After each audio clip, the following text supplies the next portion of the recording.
The Galactic Council chamber fell silent as Georgia walked in. No powered armor encased her frame. No weapons hummed at her hips.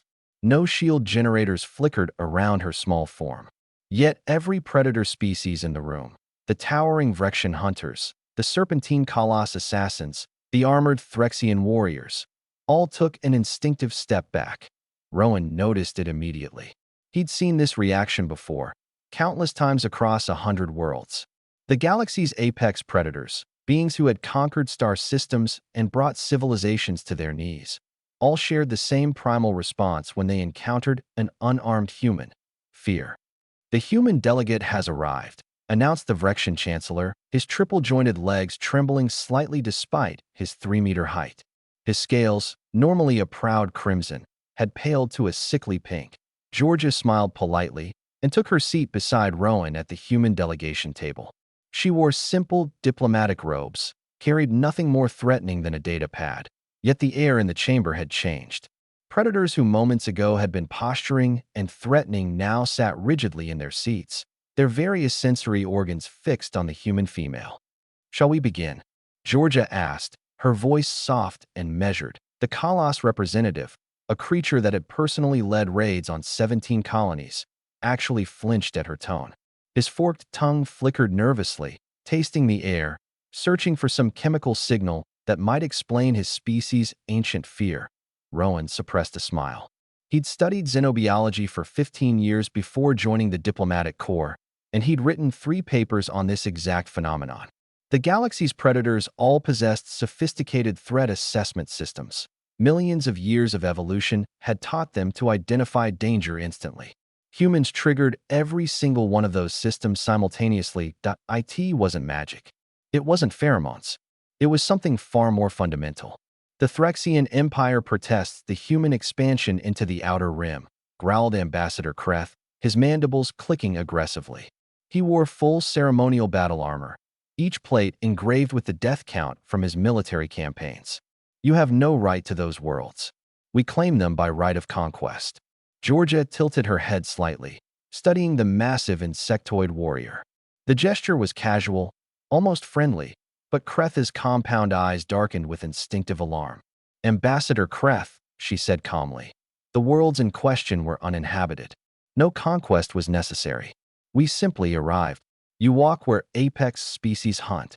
Kreth slammed his armored fist on the table, the sound echoing through the chamber. "You show no deference, no submission. You are prey species, soft, weak, slow. Yet you act as if you own the galaxy." The room erupted in agreement. Predators from a dozen species voiced their frustration, their confusion, their barely suppressed fear dressed up as anger. Rowan watched Georgia remain perfectly still, her hands folded on the table, her expression serene. She was doing it again. That thing humans did that drove the galaxy's hunters to distraction. She was waiting. Predators didn't wait. Predators stalked, attacked, dominated. Prey fled or submitted. But humans did neither. Humans simply waited with the infinite patience of something that had nothing to fear. "May I tell you a story?" Georgia asked when the outcry finally subsided. The chamber quieted, though whether from curiosity or instinct, Rowan couldn't say. On Earth, there was an apex predator called the lion. Powerful, fast, armed with claws and fangs. A perfect hunter. Georgia's eyes moved slowly across the assembled predators. And there was another species called the hyena. Smaller, scavengers mostly, but clever, working in packs. Several delegates shifted uncomfortably. Pack tactics were considered cowardly by most honor-bound predator cultures. And then there were humans, Georgia continued. Slower than lions. Weaker than hyenas. No claws, no fangs, no armor, no venom. Just soft skin and dull teeth.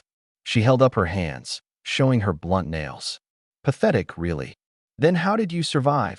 demanded a young Vrexian warrior. Unable to contain his confusion, Georgia smiled, and Rowan saw every predator in the room tense. That smile, friendly, warm, utterly harmless, terrified them more than any threat. "We didn't just survive," Georgia said quietly. "We hunted the lions. We hunted the hyenas. We hunted everything that walked, swam, flew, or crawled on our world. We hunted them until they learned to fear our approach. until the sound of human voices sent them fleeing into the darkness. She stood slowly, and despite herself, despite his training and his pride, Ambassador Kreth leaned back in his seat. We hunted in the heat of day when lions rested. We hunted in the cold of winter when prey was scarce. We hunted injured, sick, exhausted, and we still succeeded. We hunted with tools, with fire, with strategy, with relentlessness that made the galaxy's monsters look like amateurs. Georgia walked around the table, her footsteps silent on the polished floor. Every eye tracked her movement. You want to know why you fear us? She stopped, looking at each delegate in turn.